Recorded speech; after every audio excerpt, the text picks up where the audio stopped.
राधे राधे बच्चों, कैसे हो आप लोग। आज हम क्लास 7 मैथ्स के इस वीडियो में, जो पिछले वीडियो में आप लोगों को बताया था, उससे आगे का पढ़ाएंगे। सवाल है आपकी, संजय साइकिल द्वारा 10 किलोमीटर प्रति घंटा की चाल से कार्यालय 6 मिनट विलंब से पहुंचा। यदि वो अपनी चाल 2 किलोमीटर प्रति घंटा बढ़ा देता तो 6 मिनट पहले पहुंच जाता। उसके घर से कार्यालय की दूरी, तो इसमें मानना पड़ेगा। देखो हमें इसमें पहले मान ले, माना घर से कार्यालय की दूरी, घर से कार्यालय की दूरी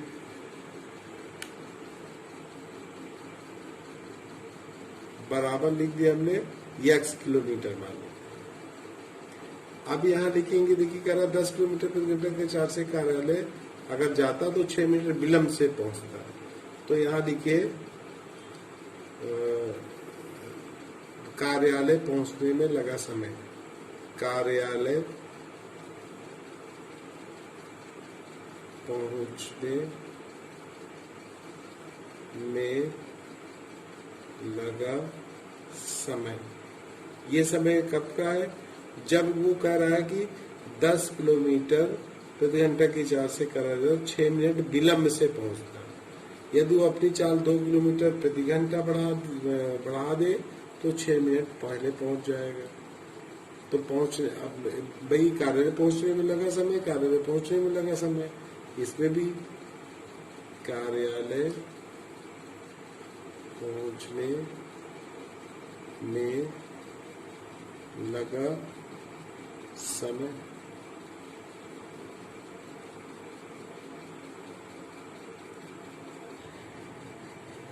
पहले में जो लिखा है कार्यालय पहुंचने में लगा समय, फिर हमने लिख दिया कार्यालय पहुंचने में लगा समय। तो अगर देखिए 10 किलोमीटर प्रति घंटा की चाल से जाता है और दूरी हमने कार्यालय की x लिखा है, तो यहाँ हो जाएगा x/10। ये लिख देंगे। इसके हिसाब से इतना समय लगेगा, इतने घंटे लिख सकते हैं। अगर ये कह रहा है कि यदि वो अपनी चाल 2 किलोमीटर प्रति घंटा बढ़ा दे, यानी कि 10 था तो 12 x/12 लिख दें। ये हो जाएगा, इतना समय लगेगा, इतने घंटे लगेगा। अब यहाँ लिखेंगे प्रश्नानुसार। तो प्रश्नानुसार क्या कह रहा है, थोड़ा ध्यान देंगे। कह रहा है कि अगर 10 किलोमीटर प्रति घंटा की चाल से जाता तो 6 मिनट विलंब से पहुंचता। तो सही समय, देखिए सही समय क्या हो जाएगा, x/10 ये लिख देंगे। अब ये कह रहा है कि विलंब से पहुंचता, तो इसका मतलब है -6 मिनट है तो बटे 60 कर देंगे, क्योंकि घंटे में बदल देंगे। हमने किलोमीटर और घंटे में, दूरी किलोमीटर में, उसमें घंटे में माना बराबर। इसका सही समय दूसरे कंडीशन में क्या होता है, x/12 तो रहेगा ही। अब ये कह रहा है कि 6 मिनट पहले पहुंच जाता। 6 मिनट पहले पहुंचने का मतलब प्लस पे करना पड़ेगा 6/60, ये लिख देंगे। अब इसी को सरल कर लो, तो x एक तरफ कर लीजिए, x/10 प्लस माइनस x/12 हो जाएगा, 6/60 प्लस 6/60 ये लिखेंगे। इसका एलसीएम हो जाएगा 60, 6x minus 12×5 5x equal to 12/60। हम नीचे काट सकते हैं 60। तो ये 6x माइनस 5x यानी कि x बचेगा। यहाँ इम्प्लाइज एट लिख दे x इक्वल टू 12 आ गया, यानी कि 12 किलोमीटर। x क्या माना आपने, दूरी माना है, कार्यालय की दूरी 12 किलोमीटर। ये सवाल लगे आपको। चलिए एक भी सवाल देखते हैं। हामिद के घर से डेविड के घर 19 किलोमीटर दूर है।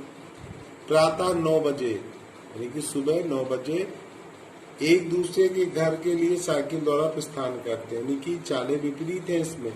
यदि हामिद की चाल 9 किलोमीटर प्रति घंटा और डेविड की चाल 10 किलोमीटर प्रति घंटा हो, तो दोनों हामिद के घर से कितनी दूरी पर कब मिलेंगे। अब इनकी देखो, मान लीजिए हम इसको ऐसा समझ लें, एक चित्र बना दें। मान लीजिए ये हामिद का घर है और ये डेविड का घर है, तो इनके बीच की दूरी कितनी है, 19 किलोमीटर। ये लिख दिया हमने 19 किलोमीटर इनके बीच की दूरी है। ये अब कह रहे 9 बजे निकल लेते हैं दोनों, 9 बजे ये भी चलता है, 9 बजे ये भी चलता है। अब ये कह रहा है कि साइकिल द्वारा चलते हैं, हामिद की चाल 9 किलोमीटर प्रति घंटा और डेविड की चाल 10 किलोमीटर प्रति घंटा है। तो वो दोनों हामिद के घर से कितनी दूरी पर, हामिद के घर से कितनी दूरी पर मिलेंगे। तो इसका मतलब यहाँ लिखना पड़ेगा हमें। एक चीज मान ले, माना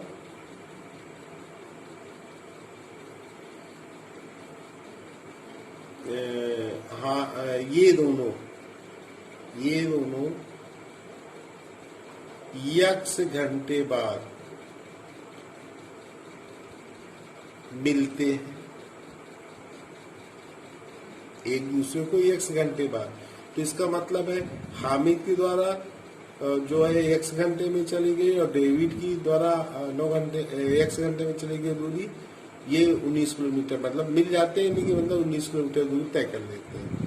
तो यहाँ लिख देंगे, अतः हामिद द्वारा x घंटे में चली गई दूरी, x घंटे में चली गई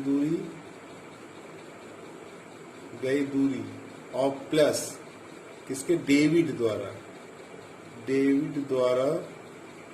x घंटे में चली गई दूरी,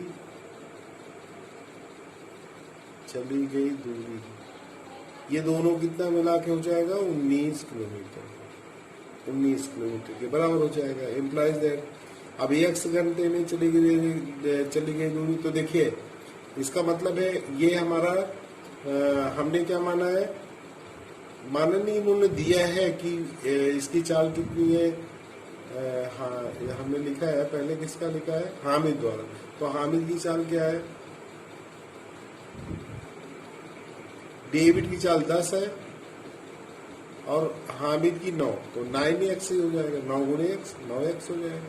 तो ये x घंटे में तो गुणा कर देंगे और इसके द्वारा ये कितना हो जाएगा, ये हो जाएगा आपका 10x बराबर कितना लिख देंगे 19 किलोमीटर। तो ये हो गया आपका 19x इज इक्वल टू 19। तो अब यहाँ हमारा बटे में लिखेंगे इम्प्लाइज है, तो x is equal to 19/19 cut जाएगा। तो 1 घंटे बाद मिलेंगे, 1 घंटे बाद मिलेंगे एक दूसरे को। तो इसका मतलब है ये इसकी चाल हामिद की 9, अब कह रहा था कि हामिद कितना चल लेगा 1 घंटे में, 9 किलोमीटर, यहाँ से 9 किलोमीटर ये आ जाएगा। मान लीजिए यहाँ आ जाता है, ये बिंदु यहाँ पर मिलते हैं, ये बिंदु दिखा दिया, तो ये 9 किलोमीटर दूरी ये तय कर लिया और 10 किलोमीटर ये दूरी तय कर लिया। तो अब किसके घर से पूछ रहे हैं, मिलने, ये कह रहा है कि दोनों हामिद के घर से कितनी दूर, तो हामिद के घर से 9 किलोमीटर दूर मिलेगा। भाई ये 10 चल लेगा, ये 9 चल जाएगा, तो बिंदु ए आ गया और हामिद के घर से 9 किलोमीटर दूर। चलिए अगली सवाल देखते हैं। सरकार द्वारा अनाथालय के बच्चों को पुष्टाहार देने के लिए 200 ग्राम दलिया प्रति बच्चों की दर से वितरित किए गए। यदि कुल 20 किलोग्राम दलिया वितरित हुए तो बच्चों की संख्या कितना आसान है। पहले ये लिख दो, कुल दलिया की मात्रा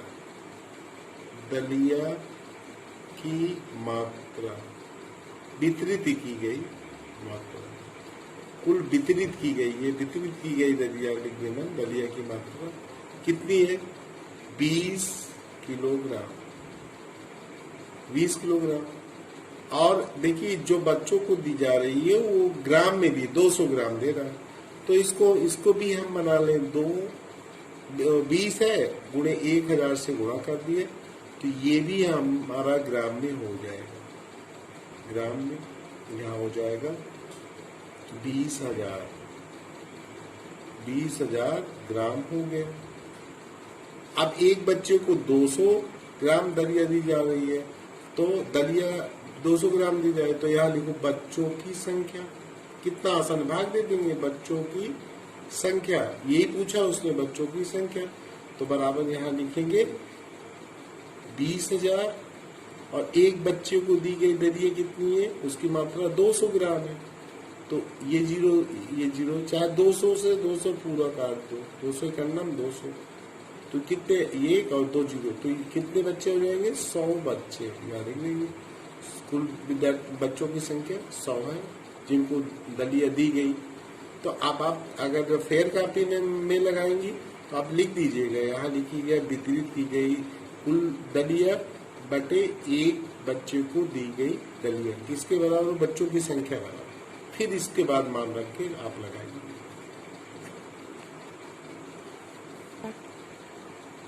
आगे सवाल देखते हैं। 15 अगस्त के उपलक्ष्य में एक स्कूल के बच्चों में कुल x किलोग्राम सेब वितरित हुआ। ठीक है, सेब का मूल्य ₹m प्रति किलोग्राम था। फल व्यापारी ने राष्ट्रीय पर्व के सम्मान में ₹10 प्रति किलोग्राम मूल्य कम कर दिया। सेब का कुल मूल्य ₹2000 को भुगतान राशि को समीकरण द्वारा व्यक्त कीजिए कह रहा है। तो अब देखिए इसमें हम लिखेंगे वितरित किए गए सेबों की कुल मात्रा कितनी है? x kilogram. और इसने दिया है सेब का मूल्य ₹m प्रति किलोग्राम। यहां लिखेंगे एक किलो सेब का मूल्य। तो ये कितना है? इन्होंने दिया क्या है?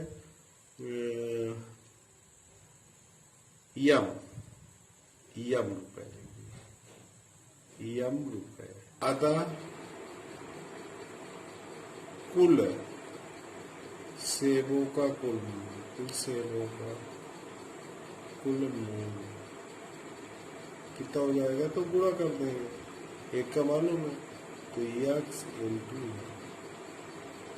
अर्थात